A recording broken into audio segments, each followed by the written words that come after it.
ஐரோப்பிய நாடுகள் ட்ரம்ப் மேல இருக்கிற பயத்தின் காரணமா பாத்தீங்கன்னா இப்போ இந்தியாவை நோக்கி ஓடி வர ஆரம்பிச்சிருக்காங்க. எந்த அளவுக்கு அப்படின்னா பொருளாதார ரீதியா மட்டும் இல்லாம பாதுகாப்பு ரீதியிலான விஷயங்கள்லயும் இந்தியாவினுடைய ஆதரவு எங்களுக்கு வேண்டும், இந்தியா கூட நாங்க ஒரு ஒப்பந்தம் போட்டுக்கலாம்னு இருக்கிறோம் அப்படின்னு சொல்லி ஐரோப்பிய ஒன்றியமே இந்தியாவுக்கு வந்து சொல்லியிருக்கிறாங்க.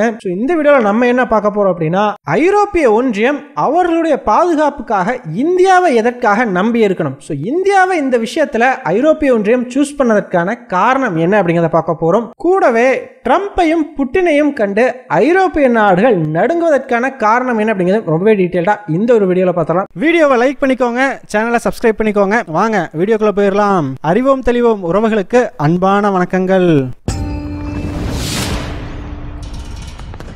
முதல் விஷயமா ஐரோப்பிய ஒன்றியத்தினுடைய தலைவரான உர்சுலா வான் டெயர் சடனா இந்தியாவுக்கு ஒரு விசிட் கடந்த சில நாட்களுக்கு முன்னாடி பண்ணியிருக்கிறாங்க.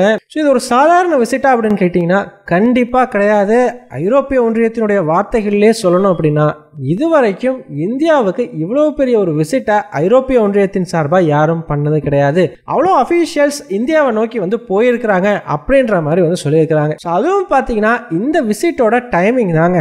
ஒரு பக்கம் விளாடிமிர் ஜெலன்ஸ்கி ட்ரம்ப் கூட சண்டை போட்டுக்கிட்டு இருந்தார் இல்லையா, அதே சமயத்தில் தாங்க இந்தியாவில் இந்த ஒரு விசிட்டுக்கு ஐரோப்பிய ஒன்றியத்தினுடைய தலைவர் வந்து வந்திருக்கா. அப்படி சரிப்பா, எதுக்காக உர்சுலா இப்போ இந்தியாவுக்கு விசிட் பண்ணியிருக்கிறாங்க அப்படின்னு கேட்டிங்கன்னா ட்ரம்ப் மேல இருக்கிற பயம் தாங்க காரணம். ட்ரம்ப் பாத்தீங்கன்னா ஆல்ரெடி உக்ரைன் விஷயத்திலே சொல்லிட்டா, அப்படி இது ஐரோப்பிய நாடுகளுடைய ப்ராப்ளம், உக்ரைன் வந்து ஐரோப்பிய கண்டத்துல தான் இருக்குது. ரஷ்யா ஒருவேளை உக்ரைனை தாண்டி வந்தாங்க அப்படின்னா அதை ஐரோப்பிய நாடுகள் தானே ஃபேஸ் பண்ண போறாங்க, அதனால எனக்கு என்ன பிரச்சனை, அதை அவங்க பார்த்துக்கிட்டோம் அப்படிங்கிற மாதிரி ஒரு பாதுகாப்புக்கான விஷயத்திலேயே ஐரோப்பிய நாடுகளை கம்ப்ளீட்டா கலட்டி விட்டுட்டாரு.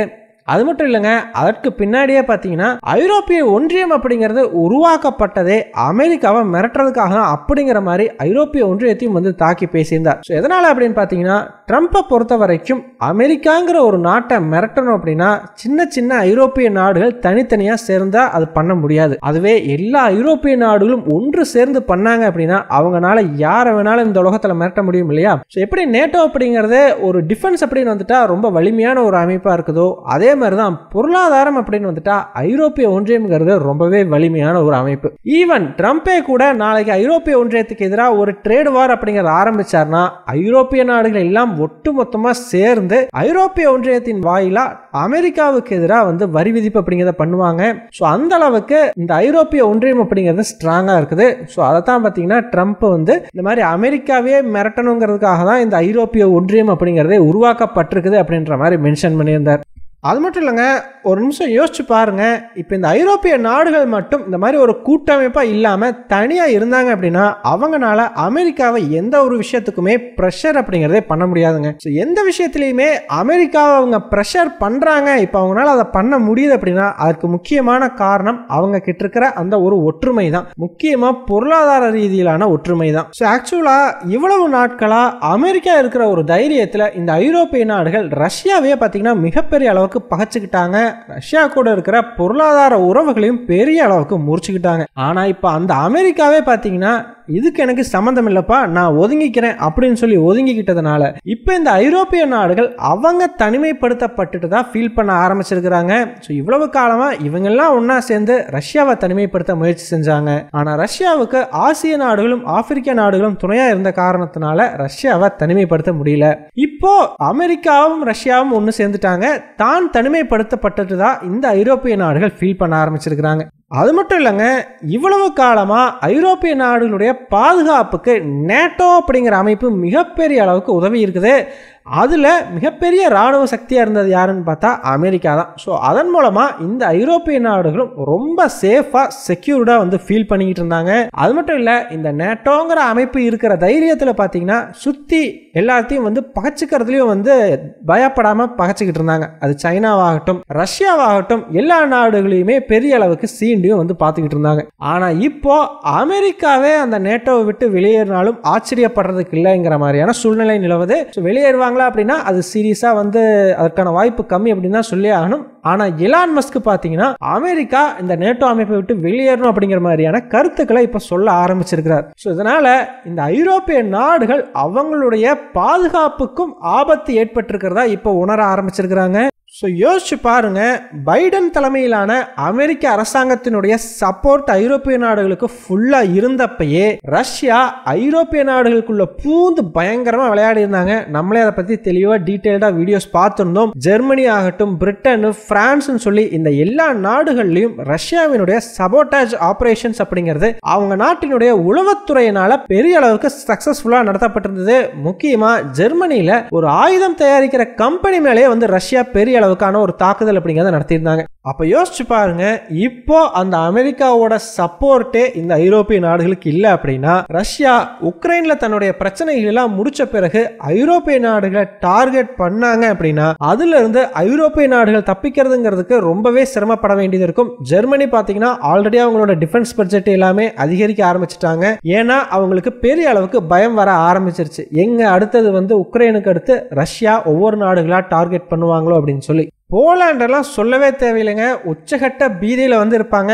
யோசிச்சு பாருங்க, சாதாரணமான ஒரு உக்ரைன் மிசைல் தான் வந்து தன்னுடைய நாட்டுக்குள்ள விழுந்தது. ஆனா அது ரஷ்யன் மிசைல் அப்படின்னு சொல்லிட்டு ரஷ்யாவுக்கு எதிராக ஆர்டிகல் 5 சொல்லக்கூடிய கூட்டு நடவடிக்கையை இன்வோக் பண்ணணும், எல்லா நேட்டோ நாடுகளும் ரஷ்யாவுக்கு எதிராக தாக்குதல் நடத்தணும்னு சொல்லி ஒரு முறை மிகப்பெரிய பிரச்சனையை போலாண்ட் இழுத்து விட்டு இருந்தது இல்லையா?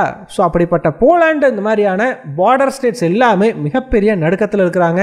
அது மட்டும் இல்லைங்க, இப்போ நேட்டோவில் புதுசா சேர்ந்த நாடுகள் இருக்காங்க இல்லையா, அவங்களுமே ரஷ்யாவை கண்டு ஒரு அச்சத்தில் தான் இருக்கிறாங்க. காரணம், உக்ரைன் கூட ஒரு பேச்சுவார்த்தை நடக்கும் பொழுது ரஷ்யா இந்த மாதிரி போர் நடந்துகிட்டு இருந்ததை சாக்கா வச்சுக்கிட்டு இவங்க எல்லாம் வந்து நேட்டோவில் சேர்ந்திருக்கிறாங்க. அவங்களுடைய நேட்டோ மெம்பர்ஷிப் எல்லாம் பறிக்கணுங்கிற ஒரு கண்டிஷன் வச்சாலும் ஆச்சரியப்படுறதுக்கு இல்லை இல்லையா? அது மட்டும் இல்ல, ஒன்ஸ் நேட்டோவில் சேர்ந்துட்டாங்க அப்படிங்கும் பொழுது ஆட்டோமேட்டிக்கா ரஷ்யாவினுடைய எனிமி ஸ்டேட்டை இவங்க எல்லாமே மாறிடுறாங்க. அதனால ரஷ்யாவினுடைய தொல்லைகளை இனிமேல் இவங்க சமாளிக்க வேண்டிய சூழ்நிலைக்கு தள்ளப்பட்டிருக்கிறாங்க. ஆனா முன்னாடி இருந்த அந்த அமெரிக்க சப்போர்ட் இப்ப இல்ல அப்படிங்கிறதுனால இன்னும் அதிக அளவுக்கான பிரச்சனைகளை இந்த ஐரோப்பிய நாடுகள் சந்திக்க போறாங்க. இதனாலதான் பாத்தீங்கன்னா இப்ப இந்த ஐரோப்பிய நாடுகள் அமெரிக்காவோட சப்போர்ட் இல்ல அப்படின்னா என்ன, மற்ற நாடுகளுடைய ஆதரவை நம்ம வாங்குறதுக்கு முயற்சி செய்வோம், அதன் மூலமா நமக்கான பாதுகாப்பை நம்ம உருவாக்கிக்கலாம் அப்படிங்கிற ஒரு முயற்சியில வந்து இறங்கி இருக்கிறாங்க. அந்த முயற்சியினுடைய ஆரம்ப புள்ளி தாங்க இந்தியாவுக்கான ஒரு விசிட். இந்தியாவுக்கு உர்சுலா வான் டெர் வந்திருக்கிறதுக்கு முக்கிய காரணமே பாத்தீங்கன்னா இந்தியா கூட இருக்கிற உறவை வலிமைப்படுத்திக்கணும். அது மட்டும் இல்லைங்க, இவ்வளவு நாட்களா அமெரிக்காவினுடைய பொருளாதார தடைக்கு பயந்துதான் பல நாடுகளும் ரஷ்யா கூட இந்த ட்ரேட் அப்படிங்கறதே பண்ணாம வந்திருந்தாங்க. ஆனா இப்ப பேச்சுவார்த்தைகள் நடக்கிறதுக்கான சூழ்நிலைகள் மாறிக்கிட்டு வர்றதுனால எந்நேரத்துல வேண்டுமானாலும் அமெரிக்கா இந்த பொருளாதார தடைகள் எல்லாம் ரஷ்யா மேல இருந்து விலக்கி கொள்றதுக்கான வாய்ப்புகள் உண்டு. அப்படி விலக்கிக்கிட்டாங்க அப்படின்னா மீண்டும் ரஷ்யாவில் இந்த பொருளாதார நடவடிக்கைகள் அப்படிங்கிறது சகஜமா நடக்க ஆரம்பிச்சிடும். இது ஐரோப்பிய நாடுகளுக்கு சுத்தமா பிடிக்கல. இப்ப ஐரோப்பிய நாடுகள் வந்து அவங்களாவே போயிட்டு எல்லா நாடுகளுடைய ஆதரவையும் வாங்கி அவங்களாவே பொருளாதார தடை அப்படிங்கறத ரஷ்யா மேல இம்போஸ் பண்றதுக்கான முயற்சிகள் எடுத்துக்கிட்டு இருக்காங்க. ரஷ்யாவை முடிஞ்ச அளவுக்கு ஐரோப்பிய நாடுகள் தனிமைப்படுத்துறதுக்காக நடவடிக்கைகளையும் எடுக்க ஆரம்பிச்சிருக்கிறாங்க. அந்த வகையில் ரஷ்யாவை தனிமைப்படுத்துறதுக்கான கோரிக்கை இந்தியா கிட்டையும் வைக்கப்பட்டிருக்கலாம் அப்படின்னு சொல்லி நம்பப்படுது. அது மட்டும் இல்லைங்க, இனி இந்த ஐரோப்பிய நாடுகள் அமெரிக்காவை பொருளாதாரம் சார்ந்த விஷயங்களையுமே நம்ப முடியாது. ஏன்னா இந்த ட்ரேட் வார் அப்படிங்கிறது இன்டென்சிஃபை ஆகும் பொழுது ஐரோப்பிய நாடுகளையுமே இந்த பொருளாதார ரீதியான விஷயங்கள்ல அமெரிக்கா ஃபோர்ஸ் பண்றதுக்கான வாய்ப்பு உண்டு. இல்ல அப்படின்னா இவங்களுக்கு எதிராகவுமே கூட ஒரு ட்ரேட் வார் அப்படிங்கிறத நடத்தலாம். ஆனா அந்த அளவுக்கு போகாது அப்படின்னு நினைக்கிறேன். காரணம், ஐரோப்பிய ஒன்றியம் பதிலுக்கு ட்ரேட் வார் நடத்தினாங்கன்னா அது அமெரிக்காவுக்கு மிகப்பெரிய ஆபத்தை ஏற்படுத்தும்.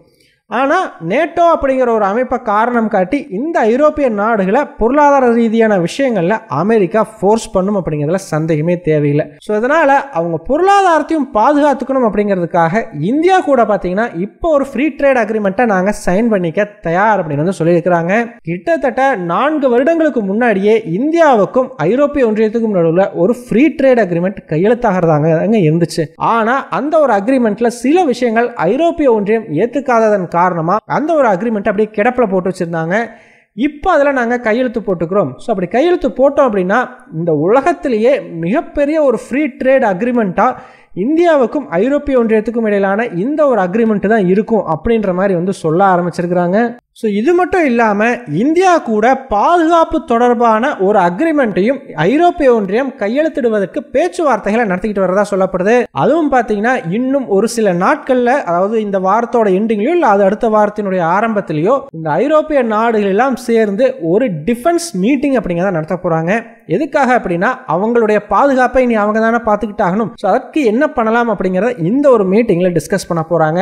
அப்படிப்பட்ட ஒரு மீட்டிங் நடக்கிறதுக்கு 2-3 நாட்களுக்கு முன்னாடி இந்தியாவுக்கு விசிட் பண்ணி இந்த மாதிரி நம்ம பாதுகாப்பு ரீதியான ஒப்பந்தத்தை போட்டுக்கலாமா அப்படின்னு சொல்லி இந்தியா கிட்ட ஐரோப்பிய ஒன்றியம் கேட்டிருக்கிறது அப்படிங்கிறது ரொம்ப முக்கியத்துவம் வாய்ந்த விஷயமா பார்க்கப்படுது. ஸோ இந்தியாவுக்குமே பார்த்தீங்கன்னா அமெரிக்கா ஒருவேளை இந்தியாவுக்கு எதிராகவும் ஒரு ட்ரேட் வார் அப்படிங்கிறத நடத்தினா இந்தியாவுக்கும் மாற்று பொருளாதாரம் அப்படிங்கிறது வேண்டும். அந்த மாற்று பொருளாதாரமா இந்த ஐரோப்பிய ஒன்றியம் அப்படிங்கிறது கண்டிப்பா இருக்கும். ஸோ ஐரோப்பியன் மார்க்கெட்ஸ்ல அமெரிக்கா வரி போடுற பொருட்களை இந்தியா வந்து இறக்குமதி செய்யலாம். ஸோ இதன் மூலமா நமக்கும் ஒரு சேஃப்டி தான் அப்படிங்கிறத சந்தேகமே தேவையில்லை. ஸோ என்ன நடக்குது, இந்தியா எப்படி முடிவு பண்றாங்க, இந்த ஒப்பந்தம் கையெழுத்தாகுதா, ட்ரம்ப் ஒரு ட்ரேட் வார இந்தியாவுக்கு எதிராக நடத்துறாரா இல்லையா, இது எல்லாத்தையுமே நம்ம வெயிட் பண்ணி பார்த்தோம் அப்படின்னா தெரியும். ஸோ ஃபைனலா நீங்க என்ன நினைக்கிறீங்க, ஐரோப்பிய ஒன்றியத்துக்கூடான இந்த ஒரு ஃப்ரீ ட்ரேட் அக்ரிமெண்ட்டை இந்தியா கையெழுத்திடலாமா? அப்படி கையெழுத்திட்டா அது இந்தியாவுக்கும் ஒரு பாதுகாப்பா அமையுமா? உங்களுடைய கருத்துக்கள் என்ன அப்படிங்கிறத மறக்காம கமெண்ட்ஸ்ல சொல்லுங்க. நன்றி.